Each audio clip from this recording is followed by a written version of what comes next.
This is Minnesota Liberty, brought to you by the Libertarian Party of Minnesota, bringing you peace, prosperity, and freedom from the land of 10,000 lakes. Hello, and welcome to another episode of Minnesota Liberty podcast. I almost forgot what I was doing there for a second. Did you almost call it Minnesota Weekly? I'm not sure what I... Oh my God. I've done that so many times. I'm your host, Rebecca Whiting, and this is James Ginneman, who's co-hosting with me today. And we are going to speak to a fellow Liberty lover, dnash. And before that, I'm going to let James do the announcements. Yeah, we've got a few announcements. So we've got Libertarian meetups all throughout the state coming up in Mankato on July 3rd. That's this coming Monday at Polito's Pizza. Forgive me if I mispronounced that. The Mankato area affiliate is going to be meeting.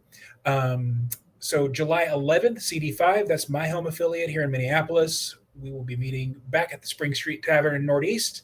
July 12th, a very special event. A party member has rented out the Mann Theater in Champlin to show the documentary Ithaca that revolves around Julian Assange's family. I saw that a couple of months ago, and it was phenomenal. I'll be there again on July 12th. You don't want to miss it. If you're able to make it out, please do. It's free of charge, although they are asking for a donation to Julian Assange's legal defense. And then finally, this is a bit of a ways out, but on July 23rd, the women's affiliate down in Goodhue and Dakota counties, and I am so sorry, I can never remember the full name of that affiliate. It's the Libertarian Women of Dakota and Goodhue counties. Thank you. Forgive me, Ashley, for botching that again. There's a Women in Government symposium that will feature a number of ladies of liberty who are in elected office or appointed office in various government positions. So you won't want to miss that either. And with that, let's bring on our guest, dnash. Hi. Hey. How's it going? You can hear me? Yep. Oh yeah, we can hear you. We're still there. Yeah, you were having some mic troubles when we first started, but I think those are resolved, so we're good to go. You know, I think that's actually, I'm pretty sure with every guest we've had mic troubles going into this. So yeah. He's an asshole. Mike is a total jerk. Screw that guy. For real. So we thought that it would be good to, talk to you, and I'm going to let you kind of introduce yourself and tell us about who you are, that kind of thing, and then let the conversation just kind of evolve from there. Well, I'm dnash. I am a musician primarily. I also make special effects teeth for the alternative Halloween crowd and so forth. I've been doing that for a pretty long time. Well, doing both for many decades. So moved out to Minnesota a couple years ago, and my family's from here. My mom's side are based down in Candiota County, and I'd been living elsewhere for most of my life, but always stopping in and coming for reunions and so forth. And just a couple years ago, figured, something's coming. Don't know what. Feels weird. I'm going where the food, water, and guns are, and spoke to my partner about it, and said, "Are you coming?" She says, "Okay." So we came out here and found a house and duped somebody into giving us financing, and came back to New York, got a truck, piled in it, came out, unpacked it, and the world ended. So, and a lot's been happening ever since, politically, socially, biologically. So, so it's, and I guess I met Rebecca under a year ago, maybe a year ago. Yeah, I don't really remember exactly. Something I was looking at, after the last election cycle, I was sort of looking for some different options, and knew where I kind of wouldn't be able to go. But most of us in our conversations, your and my conversations, we lean more conservative, as it's referred to these days. It's kind of where we are, whether or not we like to label ourselves. But anybody who's not in that other far camp is kind of you know, and even libertarian values are traditionally conservative values in a lot of ways. They're, you know, your own sort of, you know, you don't want to be doing too much bad shit to other people, but you want to be left alone to your devices to do your thing, you know, and that's something that resonates, I think, not just through parties, but the human spirit, you know. It's how do you tell an animal out there in the wild, you're not allowed to use your claws or your fangs or something, or you're not allowed to fight back, or you know, that kind of thing. And just so from just a visceral human standpoint, we have a lot of commonalities, whether we be conservative, libertarian, Republican, you know, independent, and so forth. So I came looking at the Libertarian Party and others, and I'm still kind of trying to figure out what's going to happen this time around, and you know, what's the best route to take over the Himalayas here to you know, to try and figure out what's where we go forward as a country and everything like that, because the last thing you want to have is what we're heading towards at breakneck speed. So yeah, who's got the answers and what are the answers? Yeah, that's still pretty up in the air. You know, and all we can do is make the decisions that we have the information to make the decisions for currently, and then just hope that it's enough to work it out. So, well, you know, it's, again, you have a lot of things that you didn't really think you were going to see in. First off, a lot of people are getting political, and people have not been really heavily political since, say, the 60s and the 70s.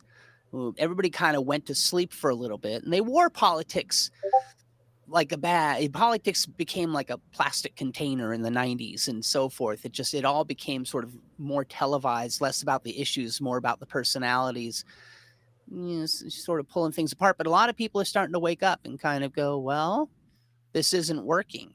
And some places do work, some ideas do work, but I think you're really coming down to sort of a crux between a state solution and an individual solution. yep. And I would say that with however anecdotal it might be, but my growing up experience being outside the country, being raised outside the country, coming here, seeing the differences and everything like that,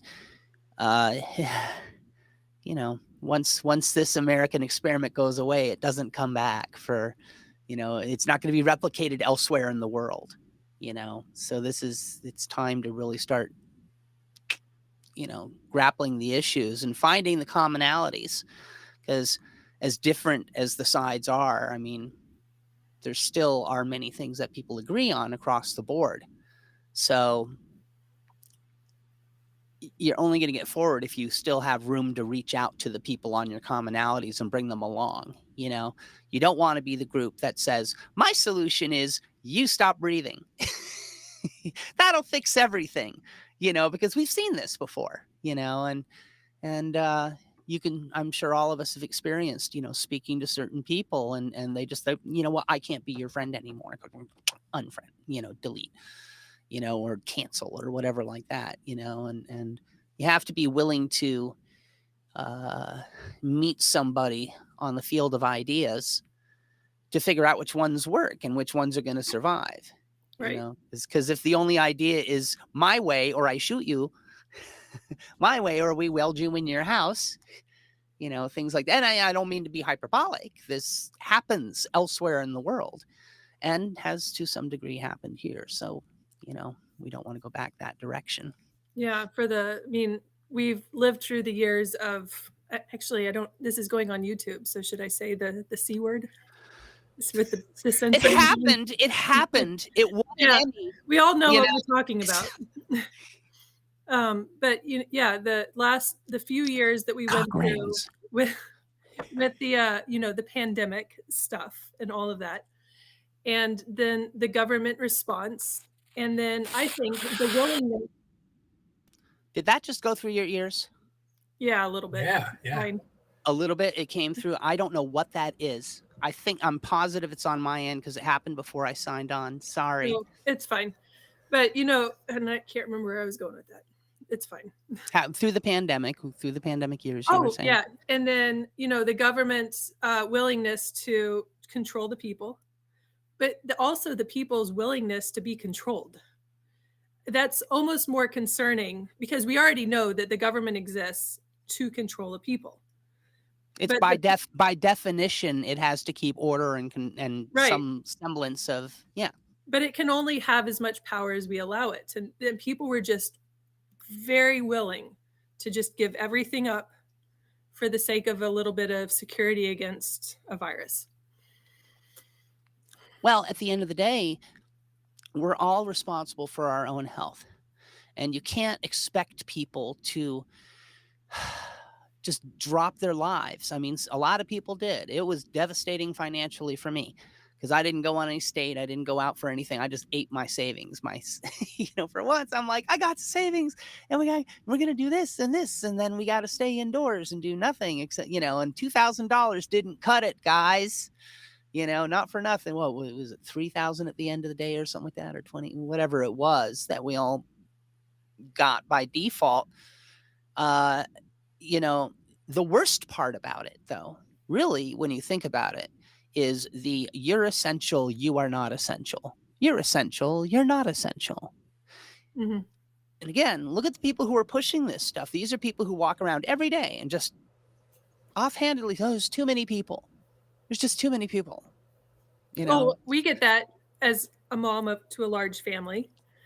Sometimes when I introduce and I'm like, they talk about kids and they say like, oh, how many kids you have? And I tell them they're you never know, but I've gotten that response enough times for people to be like, don't you know there's a population crisis? Yeah. And for me to be like, I don't know. There's a resource management crisis. There's a resource management crisis. We could have 10 times the population we have if we could manage resources properly. And we're in a transitional phase right now where we're trying to jump around and bump around and do all these kinds of new things. We don't know the long-term effects of say the sources of energy that we're using and so the new ones and everything. We don't exactly know what this is going to do in the long term, how much it's going to take to pull out of the ground and this and that and the other thing. I'm a nuclear person. I think most of the universe operates on nuclear. We got to find a way to make it livable to be around, safe. Not blow us up kind of thing, but I mean, so it's out there. The secrets are out there. But I think, for instance, when they look at the green energy thing, there's no way with those things that they're suggesting that everybody gets to come along. Not everybody's going to be able to get an electric car. You're going to take the bus. This is all control and shoveling you towards hate to bring up Soros, but no, it's not him. It's not him. It's Schwab. Klaus Schwab.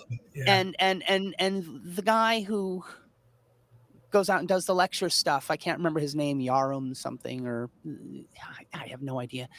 Weird name, but he talks about, the new generation. They're just stoned and they play their video games and they will just die and go away. And, it's all just sort of, you look at everything in society right now, it's leading towards fewer people. That is the goal that's going on, whether or not it's intended. Let's say the goal, it is the direction that we're going. And there are people who are on record who are very happy about this, and you could get into all kinds of conspiracy theory stuff, but we're not reproducing at the same rate that we were. And you look at Western cultures, their birth rates are way, way, way down. This is why there's the argument to import people who are of breeding tradition and so forth, and find your babies that way, because somebody's got to pay into the system and somebody's got to work to this and work to that. And but then there are a lot of people who say, well, we're on the cusp of AI and mechanization and so forth, and we're not going to need all these people. And all these people end up being is just people who are going to be angry one day and cranky and want to come take something from you, So it would be great if there weren't so many of them. And you hear people talk about this, and it's just the most reprehensible thing in the world. Like, of all the solutions we have, none of my solutions require anybody else to go away. Yeah. So just from a fundamental level, you can't, you got to get these people off the death cult thing. There's a real, and that's a negative thing in society that brings you down. You want people to be up and to like life and to do well for themselves, and then they can help other people and so forth. But just going and arbitrarily taking from people and distributing this and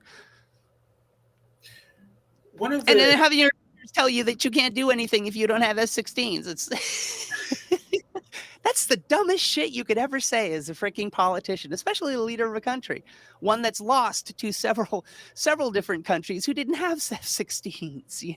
So that's an empty threat right there. One of the predictions that people were making during COVID, during the virus that shall not be named. It's a Harry Potter reference, totally. The bug.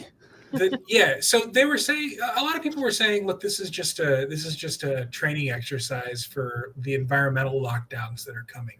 The environmental, all of this is really about creating this sort of climate change driven totalitarian state.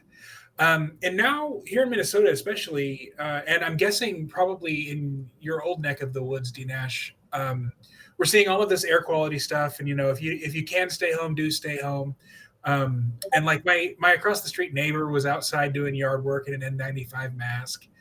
I'm wondering first of all, if lockdowns had not been so thoroughly botched and are not now so unpopular, do you think that they would be handling this air quality crisis, so-called, in much the same way that they handled COVID?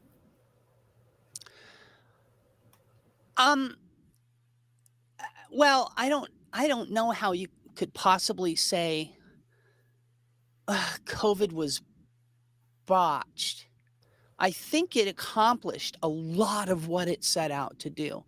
And I'm not going to play conspiracy theory with that. People got sick. There were some people who it reacted with. Some people got ill. I think some people were made more ill. I think there was a lot of lie going on. And I think all we have to do is look at some of the public statements made by not only the biotech companies, but also by world leaders and so forth. That turned out to be patently false. It's just, you lied. On that, you think we're going to trust you to... I have no idea what that is. You think they're going to... We think people are going to trust them again? They've even said it. I mean, there's another pandemic coming. There's something coming. The next time. Monkeypox. I don't even want to touch that one. But it's projection. A lot of people are using a lot of projection and blaming other people and naming other people things that they themselves are. And when they're going misinformation, disinformation, they are the ones who, time and again, are shown to be the ones who are the purveyors of the biggest disinformation. It is what it is. And why are you doing it?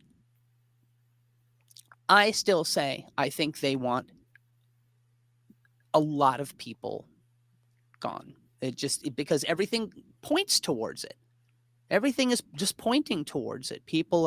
There's more violence, there's more cancer, there's more heart attacks, there's more this, there's bowel cancer in young people now. There's all these things. People could do things to fix, but it's totalitarian, like you said. It'll be completely just a jackboot down kind of thing. But at the end of the day, I still think they just look at it like the best solution to this is get rid of people. Did you listen or watch the Rogan interview with Robert Kennedy Jr.? No, I like him though. He's got a cool body, and I think just on that alone, I would vote for him for one reason, if no other. And that's, not for nothing. Trump said, you elect me, I'm going to go in there, I'm going to release the JFK papers. And we never heard about it again. I think if there's one person who would go in there and release whatever information there is and open up those files, it would be the son and the nephew of the Kennedy dynasty. The people who were murdered. Yeah. I think if anybody on the planet was going to do it, it would be them, or him rather. And I really have no more bar for president at this point. I'd like to fix the situation in this state and have a governor who actually doesn't think that everybody outside the three cities is a piece of garbage. I mean, just rocks and cows. And there's a rocks and cows party starting up, that riled a lot of people up. And I don't know. You look at the way that they handled the riots and everything like that, just bad choice after bad choice. And again, I think they're trying to create bad. If they were trying to fix things would maybe get fixed. It seems like everything that they do makes it worse. Now, sooner or later, people realize, shoot, maybe I should correct course here and make things better. It's worse because they want it worse. That's the only answer at this point. Yeah, does that make any sense? Tom Woods cites somebody who says something similar to that. Basically, like, the question is, are they evil or dumb? And ignatus vel malum. That is one of my favorite sayings. Well, and the answer, I mean, you'd think that if they were just dumb, that sometimes the outcome would not be the worst possible outcome. They would accidentally get it right. They would accidentally get it right if they were just dumb. If they were just dumb, but they're not. The people behind the people are very, very smart. Mm-hmm. The people, there's some dumb in there, but that dumb has also been enforced and created and so forth. Like, there's a huge victim complex mentality out there in the world right now today, especially in this country. Total first world problems. I'm sorry. Mm-hmm. I lived in the third world for many years. The people here sometimes have no freaking idea how good they've got it. They just don't. That's why everybody comes here. If they haven't noticed, we don't have people streaming out of the country. We have people streaming into the country for a reason. It's better here than over there. But the people who hate this place, they don't understand the way the rest of the world works. So there's a real detachment, and they've been made this way. They have been for generations now in the schools and everything. It's been a fight to the lowest common denominator. You have to take away, if you want a slave, you take away somebody's belief in themselves and the hope for the future. If you can take away their belief in themselves and their hope for the future, you've got a slave. And you have a nihilist that you can throw at any problem that comes down and say, that's their fault. Go get them. And it's me, and I'm a victim. And they are victims. They've been victimized by people, I believe, who've set them up to be stupid. They do it through social media and everything today now. But they've done it through media and movies and music. And, I loved watching Rage Against the Machine rage for Big Pharma. You can't come to my, fuck you if you don't put that in your arm. Fuck you if you don't put that. Seriously, I'm ever going to listen to you about being this. Oh, the power to the people. Stay indoors. You're killing me if you don't take that shit. Shut up, Tom. The 90s was a lie. It was. The whole thing, the 90s was a psyop. I think we were so happy at the end of the 80s. Remember, we had like Webster and we had Fresh Prince and we had all of these, like, white culture and black culture was coming together and we were all starting to get along and the prejudices were going away. And I'm sorry, I saw it. I lived through it. I was here. People were getting cool. And all of a sudden they weren't allowed to be cool with each other anymore. And we started having the hate here and the hate there. And I saw this. I went to college in the early 90s. And the indoctrination was hard and strong at that point. And that's because the hippies finally had the reins of power. By the end of the 80s into the early 90s, these peace-loving hippies who grew up and went to Woodstock got to be the fascists that they always wanted to be. And it's called the Long March Through the Institutions. They took over government. They took over the schools. They took over everything. And I don't mean the hippies, but it was that generation of people who came out of the enlightened 60s with all the drug use and everything and all the fight the power man. And, you know. And now they are the power and the control. And now they are the power. And their children are the ones who are running around eating Tide Pods and well, older than that. Those, I guess, are the Zoomers. But, you know, but the millennials are by and large children of the low boomer, high Xer, you know, era. And the millennials are just, my God, you know, I'd love to see a reshoot of Lost and see how they handle a day. They wouldn't make it a day without the cell phone. I'm being hyperbolic. I mean, but as an older person, not that old, I grew up climbing trees and skinning my knees and being out, you know, the old sort of things that you see on the memes on the internet, you know, until mom screamed at you, you know, be home by the time the streetlights are on, sort of thing. You know, I was doing that in Indonesia. Third time's a charm. So we should have it out. It's going to keep going. I'm going to have to, you know what? I don't even know if that will work. Oh God, it's cool. I'm so sorry. I'm time stamping them, so I'll be able to mute it. Okay. After we're done. It's a good thing we didn't live stream Harrison Bergeron. Have you ever read Harrison Bergeron? Yes. Yeah. It's like the earpiece. Exactly. Yeah. Exactly. So, what sick in the head teacher reads this to a fourth grade class? But I got third or fourth grade. Wow. Oh, I was in Indonesia.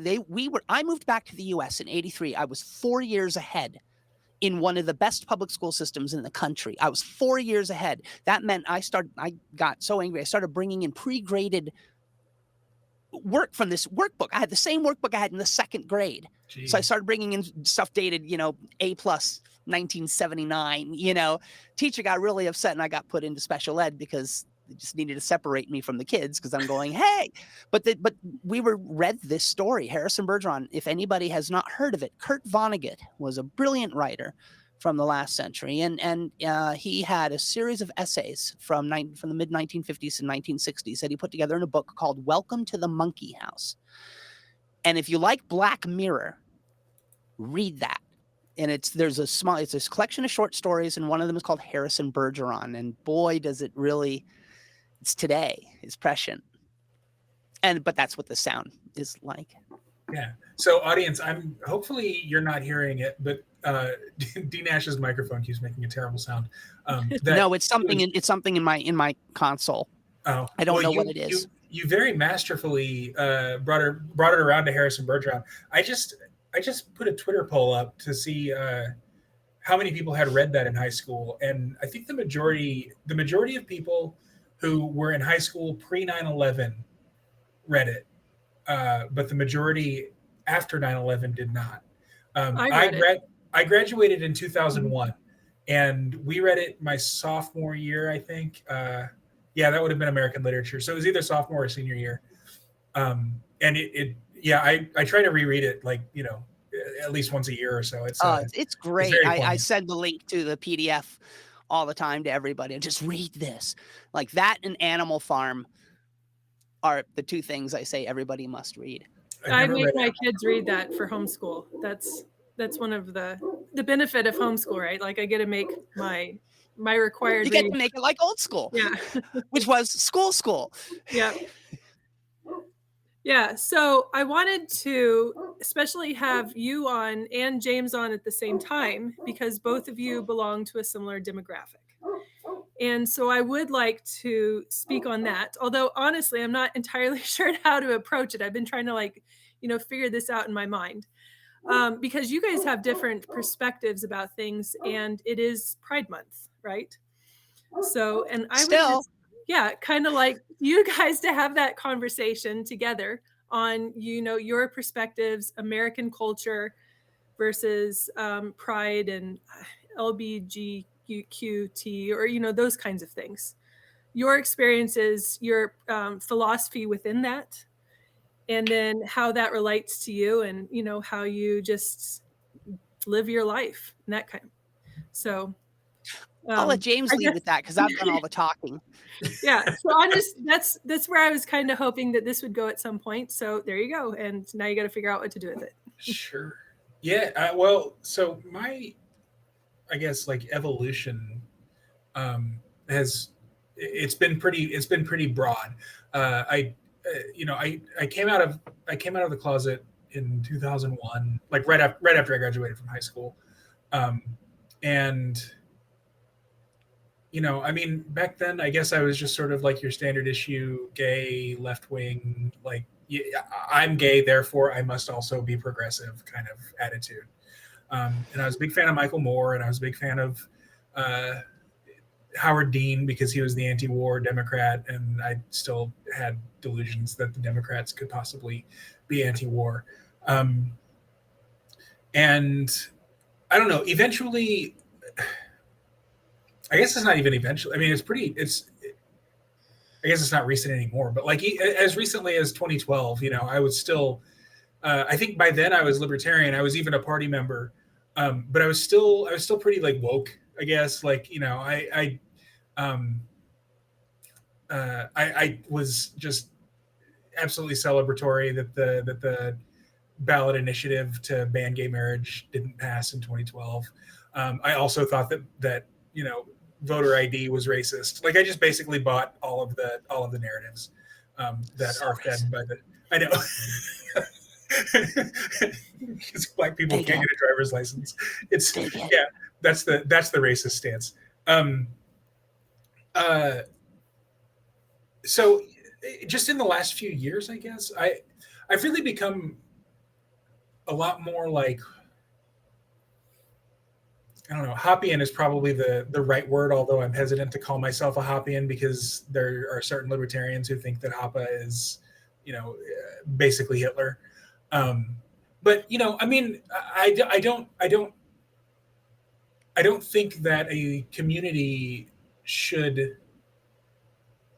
I think that communities have the right to decide who they accept, and so I live in Minneapolis, and here the right to not assembly, but what is it? Freedom of association. Yeah, includes freedom to disassociate. I would assume if you're going to have the freedom to do that, you also have the freedom to say no. But well, exactly. Sorry. So I don't think that that's unjust. I think that depending on what your community values. I live in Minneapolis. Minneapolis is a progressive monoculture, basically.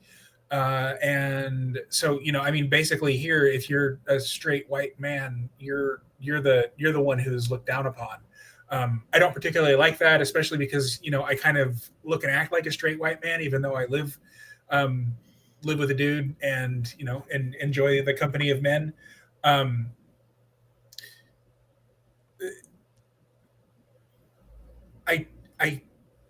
I think it's perfectly fine. Like, I think it's fine that a city like Minneapolis is progressive, and I think it's perfectly fine that a little town like maybe Anoka, just a couple, half an hour to the north of me, is conservative and might not want to have a big, sizable LGBTQ population. I don't know what the culture in Anoka is like, but I think that they're within their rights to do that. And I guess I differ from Hoppe a little bit because he considers the covenant community to be the sort of like you need to sign a contract in order to live in this conservative or progressive town or whatever. And I'm like, I mean, it's a city. It's the more local the control is, the better. So that's kind of where politics is local. Yeah, exactly. And that's where I'm at right now. Like, I think that localism is the solution to most of our problems. I mean, you were talking earlier about. Here we go. Here it comes. We were talking earlier about COVID restrictions, and I mean, if that hadn't been handled at the governor's mansion, and if it hadn't been handled from the podium in the White House, maybe maybe people would have come to different agreements. Maybe they wouldn't have labeled people as essential and non-essential and one size fits all. But hey, we all know that Rebecca's mom lives with her, and so why don't we go get their groceries so that she doesn't have to go to the grocery store and risk getting her mom sick, or just whatever. I mean, I think that a local self-governing community is far more trusting and functional than a state or even a large city, and let alone an entire country. So I guess I've digressed enough to where we are back to the topic that we were talking about before, and I don't even It's remember the okay. question. Sometimes it happens. No. I mean, you were talking about having a structured, almost exclusive community based on a shared value set and so forth. And it's okay to have that different from where you presently are living, and then a place over here is different and so forth. And I agree in most sense with that. I don't think you can legislate it. I believe much more in the individual, individual boycotting, for instance. I don't want to help out with that. I don't want to do that. I don't want to be part of that thing. I'm not going to get any benefit from it, but I don't want to be part of it. And going so far as to, now, mind you, I wouldn't do this, but I have no problems with, say, businesses refusing service for whatever reason.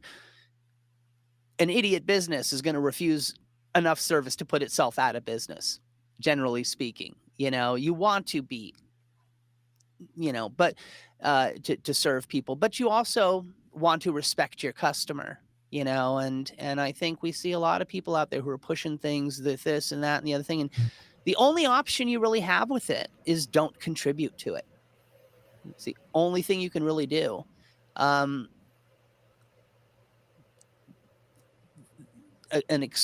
Hopper, I'm not as read up. I think I read something a while ago, again, when I first started looking at the libertarian angle. But I'm not familiar enough to be able to make any comment on him. As far as being left wing with being gay, I can understand that. I started going to the gay bar at 17-ish, and snuck in a couple times, went relatively frequently after 18, just to be in the room with people I thought who were like me. It wasn't even as much with hooking up, because back then,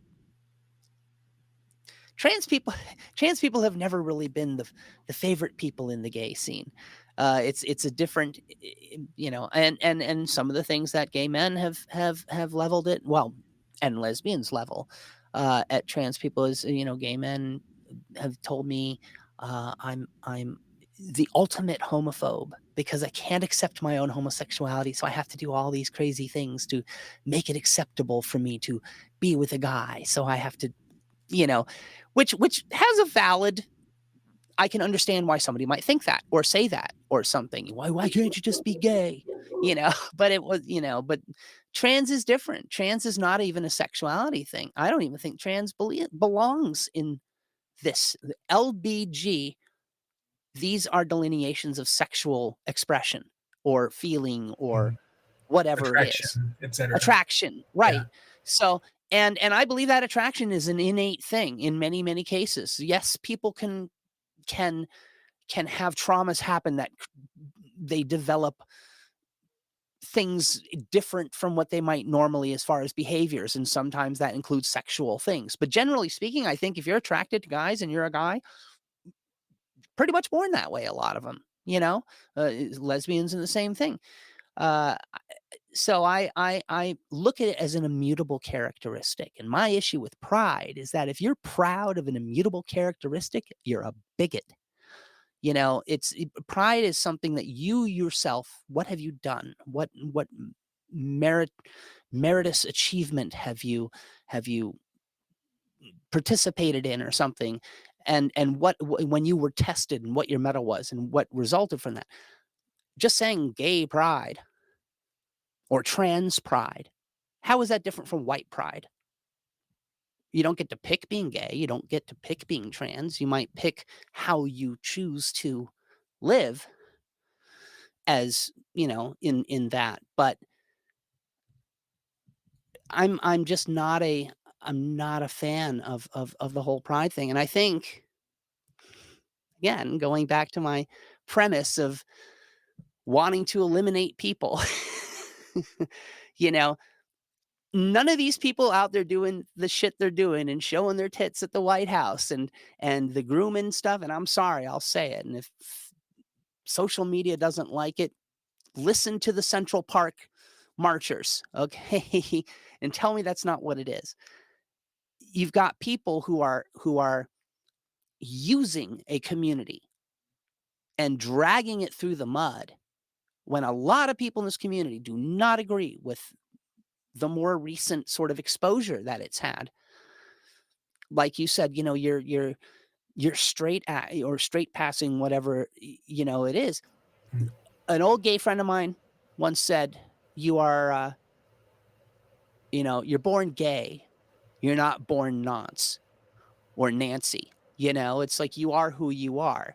To put on the whole, the kind of over the top crazy shit, that's nobody. I don't want to see anybody. I don't care if you're gay. Just, that's crazy, people, and I've always believed in what we've been told my whole life was we just want to integrate. We just want to be, and I know for a fact, because I've been told by people from the organizations who are pushing all this for me and for you to gain our acceptance by any means necessary. And they are pushing the hate that we're getting, because every one of us that gets beaten up or hurt or something like that is more money they can raise. More focus on the cause kind of thing. They love it. They don't want peace and understanding and everything. And when you said, they might not want to have a sizable LGBT community. I don't care if we have a sizable LGBT community. I want neighbors to respect each other. I don't care if you're gay. I don't care if you're straight. If you're an asshole, that might not get you, people liking you in your community and everything like that. But what you do behind your doors, I don't care. Keep it away from my dog, my cat, my kids. Just no. Look at what they've done in Europe. Bestiality is legal in Europe. Oh. I mean, it is. Oh, goodness. It is. Yes. I'm going to have to Google that after Spain this. Spain has just legalized it.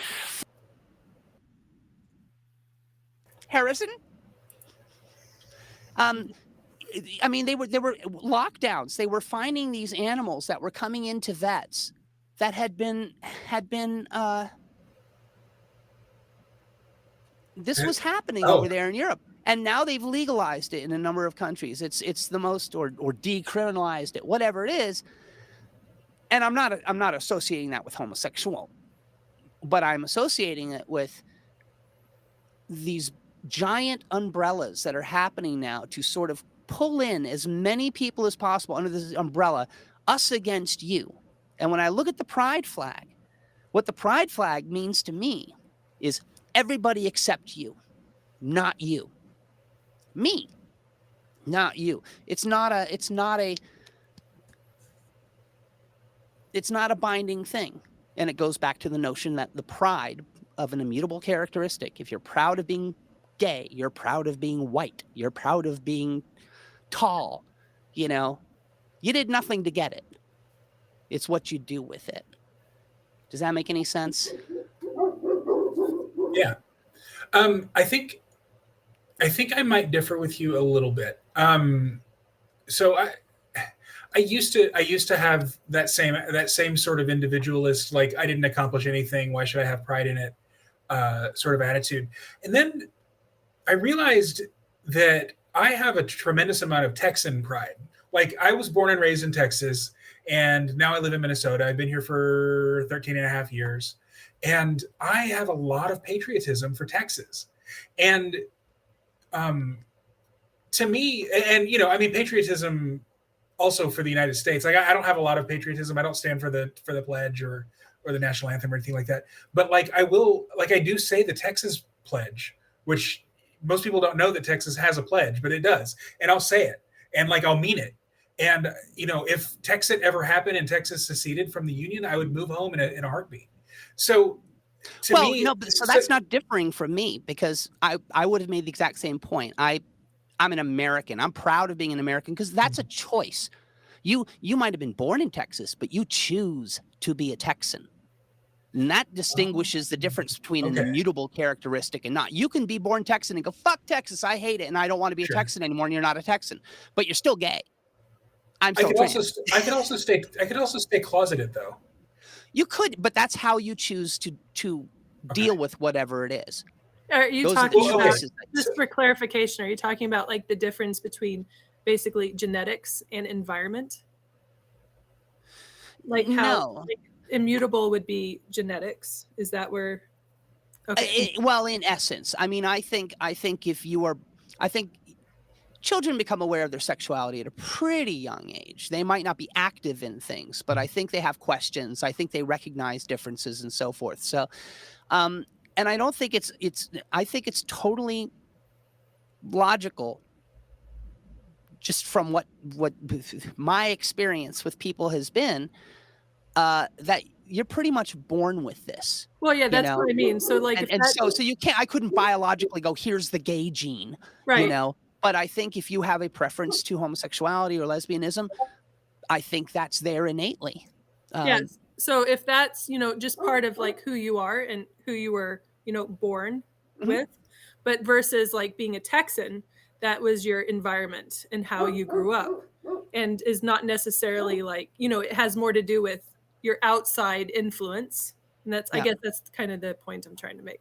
Yeah, I mean, I see people who leave Texas and go, can't stand being around those rednecks. I'm so glad to be out of there. Blah, blah, blah, blah, blah. And that's great. We're never a true Texan. Well, and that's it. It's a state of mind. Being an American is a whole state of mind, and you choose to prescribe to it or you choose not to prescribe to it. And I prescribe to it, for better or for worse. So, and that's something to be proud of because, not necessarily, some people would say it's not good to be proud of being an American, but, it's a choice to align yourself with something versus just, you can't change your skin color. You can't this and that and the other thing. You're stuck with certain things. You can choose to not be a Texan and you can go become a Bostonian tomorrow. Right. So, and those are the choices. And if you're proud of your town and proud of your this and proud of the things that have happened, that's great. But being proud of an immutable characteristic is bigotry as far as I'm concerned, because it's no different than saying, oh, I'm gay pride. Okay, I'm white pride. Yeah, I'm not going to say that on the podcast. Say what?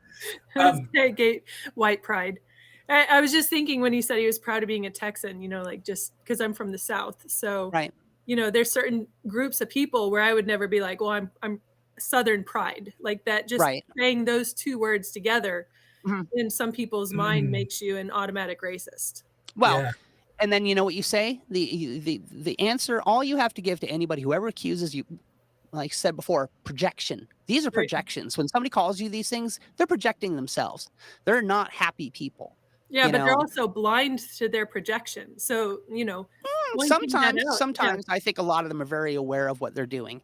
Again, I don't like to always just consider people stupid. Ignatus vel malum, but there's a lot of evil out there too. And it's fear as much as anything, because the average person, most people, and you see it just because we have society, most people want to be communal. They want to be with people. And one of the greatest threats that's always been held over certain people is, excisement, banishment, excommunication, whatever it is. You are now out of the community. So a lot of people will do what the community expects of them for fear of being cast out, because that's all they have. They define themselves by their community. Right. And, when I was younger in the gay bars and everything, we'd be sitting in there And so people would be talking all the time about out there, those people out there, they want to hurt you. You're only safe in here with us. We're your true family. Your parents hate you and your parents don't like you and don't respect you. We respect you. We're your family now. And that's not particularly healthy, you know. It borders, I'll say borders to be nice, but it borders on cultish because it creates, again, this us and them kind of thing. And it's not a community because, you piss the wrong people off, you get the same shit you do in high school and everything. Many communities are like that, but people are afraid of being pushed out of them. So they'll go along with what is said. I think a lot of people are very aware of what's happening. They're just afraid of losing everything, losing their family, losing their job. I have a lot of people who say to me, because I got friends in all kinds of industries and, all kinds of places everywhere, and they can't open their mouth about anything. They can't say something. They can't say certain words. If they do, they're out of a job, and they'll write me and personally and go like, I'm so glad you said that because I feel that way, but damn it, I can't say it. I got to get my tenure, Well, and what a terrible way to live. What a terrible way to live. Yeah, there's a certain level of that for me. I mean, who's straight, I'm being able to actually talk about this. I'm like, what am I allowed to say and what am I not allowed to say? And what is going to, sorry, I'm actually trying to do two things at once, but there's that element where because I'm not gay, that I also am not allowed, I can't talk about things that we're on the same level that you can. And especially not without some sort of... You're allowed to have a feeling on something. Allowed to have a feeling on it. Yeah, but you are absolutely allowed to have a feeling. You don't know. Yeah, but you don't know how receptive that's going to be from your certain crowd or the people that you're talking to. Just, I don't know. It's the culture has made it that way today. It doesn't make it right, but... Well, we've made the culture. Oh no, I think we lost. We've made the culture.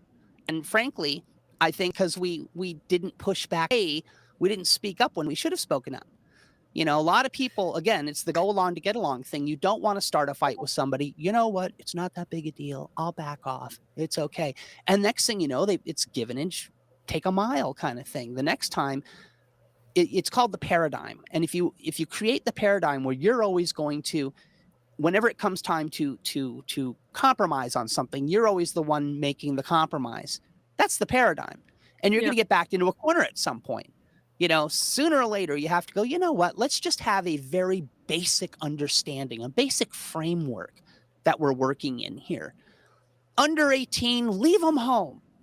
This is, and whatever your point of view on kids and drag and all this kind of stuff is, what matters is that there are a lot of people out there who are not happy about this. How's everybody doing tonight? And you've got, now you have more traditional communities like in Detroit and elsewhere where you have people who are still very religious, very family based, this and that and the other thing. And they're starting to go, hey, we don't want this stuff around here either. Now that lends to your notion a little bit, maybe where you've had people saying we're not going to fly the pride flag in our town on public space. You can still do it in private space and private balconies and so forth, but public lands, we're not going to put it up. We're not, that was a community decision, I suppose, that was made. Is that the kind of community decision that you're talking about, that they had the right to do that, so they did that? Do you know what I'm totally. talking about, right? Totally, yeah. The town in Michigan that is that's basically heavily populated by Muslims. Lebanese, I believe it was. Yeah. So yeah, I mean that's totally an example of what I was talking about. I think before we run out of time, I do want to talk about one thing that has been on my mind for a while, and you've kind of touched on it a couple of times. It's the merging of the counterculture with the culture. The civil rights movement was on net a good thing. We should not be bigoted against Black people, obviously, and the fact that not be bigoted against anybody. Yeah, it's a stain on our history that we were so divided by race. But the civil rights movement then morphed into the gay rights movement, and the really cool thing about gay people, especially pre-acceptance of gay people, is that they were the counterculture. They were the artists. They were the hairdressers. They were the actors. There's just all these things. They were the drag queens that ordinary normal people didn't really find success in, and they weren't talented at. Yeah. And that's great, but also like they were doing and still do pretty antisocial things. Sexual promiscuity is fun and it feels good, but it's not great for society. It's not great for the species, for everyone to be having sex with people of the same sex that they can't breed with, etc. And when that kind of thing is going on underground in a counterculture, it totally makes sense. Like that's what counterculture is all about. They're the ones who are out committing sin and moving the needle a little bit in a progressive way. But when the counterculture gets completely subsumed and accepted by the regular culture, those gay people who just wanted to assimilate that you mentioned earlier, and the gay people who are in the counterculture, all of a sudden become part of the same quote unquote community by default. And that's where you start seeing the culture itself become an antisocial institution. And that's kind of where we're at right now. There's no reason parents should be bringing their kids to, I've been to a lot of drag shows. and I think drag's funny. They're doing it to be cool. And my parents took me to see the Birdcage when I was in 5th grade. And it didn't storm me for life or anything like that. And it's fine. And it's a movie and it's funny. Drag is not inherently sexual. But they weren't showing genitals in the movie either. Right. Exactly. It wasn't situational comedy. It was a comedy. Exactly. And on top of that, even if the majority of the drag shows that are admitting kids are completely clean and non-sexual, there's still the fact that now, rather than just like parents taking their kids something fun, it's a political act. Mm-hmm. And that politicization of things, of just basic, day-to-day stuff that you do in your life, is what really, really destroys a culture and destroys a society. And I think that it's intentional. It is. It absolutely is. It's the exact same thing as the lockdowns. Like it's all kind of one thing. It's multi-pronged. You could go in. It's a hydra, but it's like a quintuple hydra. It's got so many heads, all moving towards one direction. And all just kind of scooping along like a sidewalk sweeper, just getting everything but it's all being put into that one hose going up to the gas chamber. I mean, no, it's you look, I keep saying it, I'll say it for the last time, I promise, is if you look at the end result of every arc and curve that we're on, it leads to fewer people. Mm-hmm. And there's no way that's not an accident.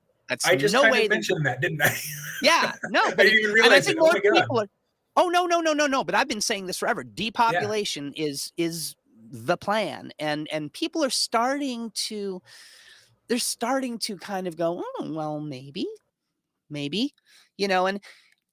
it's again, I'm not trying to get into whole conspiracy theories and everything like that, but our forefathers had storm cellars and beet cellars and this and that, and they prepared for times. They knew how to deal with times when things were rough and so forth. We've been fed and primped up and made so dependent on the system. We're getting to the point now where all you got to do is flip a light switch and we can't talk, we can't communicate, we can't go anywhere, we can't anything like that. And that's scary. Maybe not for some of us who plan for these things, but I mean, imagine the other people who have not planned for these things, and what are they going to do when all of this happens? What happens when they wake up and go, wait a minute, you mean they don't support me? They don't. They're using all these people. It's the saddest thing in the world. And if you've read history, if you've looked at any of this stuff, you can see the progress and the progression of I mean, I don't understand, for instance, a lot of the gay memes I've seen around, the love is love. And how come this? How come this? Why do we have the fist? Yeah, the fist? the fist. What Well, does that have to do with being gay? And the new pride flag, where they've injected race into the pride flag. I mean, like the rainbow was supposed to mean like everybody's welcome. Like we're all like, yeah, everybody except you. And that's Right. what the flag means. Everybody but you. Yeah. That's what this flag is. I find it one of the most incredible hate symbols I've ever seen in my life. It's a hate symbol at this point, because it's meant to divide.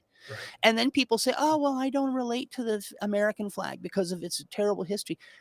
That's great. But when you've lived in the rest of the world and you see it in comparison to the United States, you realize we're a pile of shit too, right? But we're still the best pile of shit. We get the most flies to our pile of shit than anybody else. And that's got to count for something. But once we go away, there is no other culture on the planet, no other country, no other people on the planet that has ever truly been free. Everybody has been ruled. And we're heading towards that ruling class now in this country. It's already here. But we are still, at least our generation, was instilled with the notion that we are free. We're free-range Americans. We can say what we want. We can do what we want. We can defend ourselves. We are able to operate on our own devices for our own purposes. People in the world don't get to do that.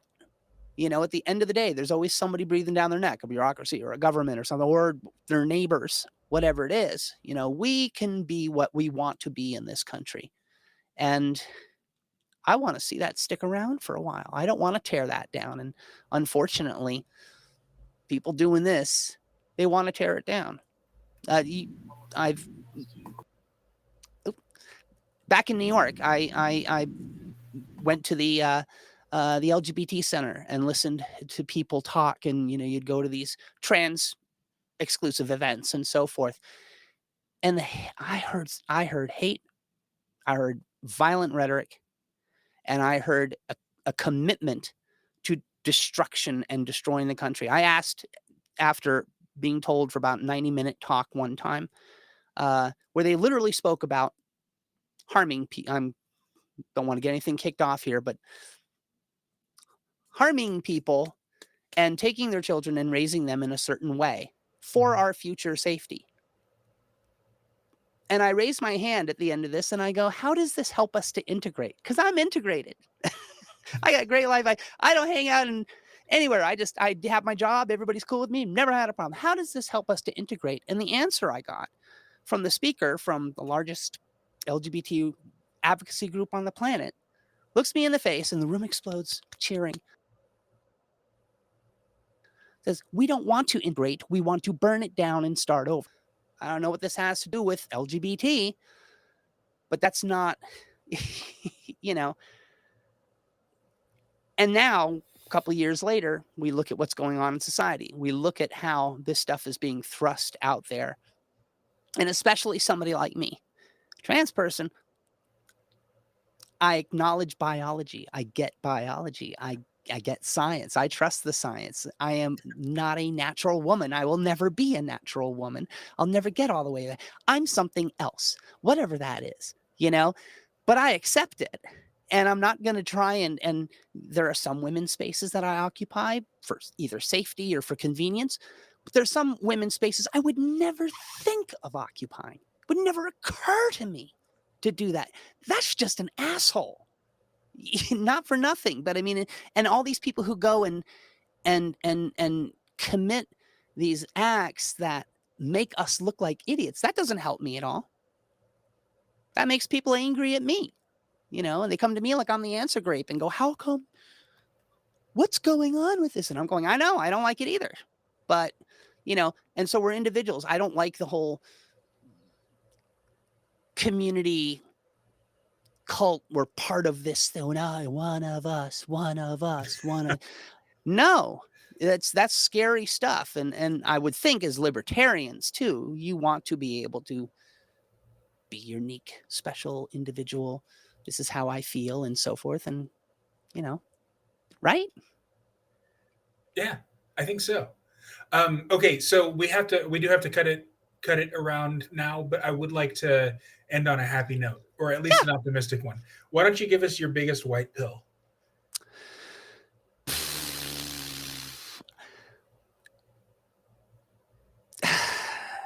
I don't have one of those. All right. What I Well, do no. have. Is it a black pill? Don't fear anything. It's what is supposed to happen. Just don't hate people. That's it. Number one, don't hate people. Don't be afraid of what may happen to you. Just always try and do the right thing. Because it's whatever happens, it's gonna happen. And you're gonna have very little control over it. So just maintain your own stuff and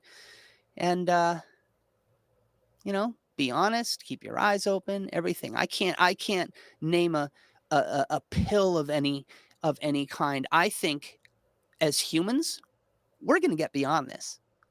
This is a speed bump. Some of us will get there, some of us won't get there. Do what you can to get us there. And don't be afraid of tripping along the way. Amen. Well, thank you so much, dnash. Sorry. No, it's fine. We both just kind of thanked her and said goodbye at the same time. All right, cool. Well, it was nice to meet you and good talking to you. Rebecca, do you have any parting Thanks for having me. Visit lpmn.org if you want to join the party. Donations, information, any of that kind of stuff. So just throw it out there that is usually available. And that's how you find us. So all right, good talk. awesome. Thank you very much. Thanks. See y'all later. See you guys later.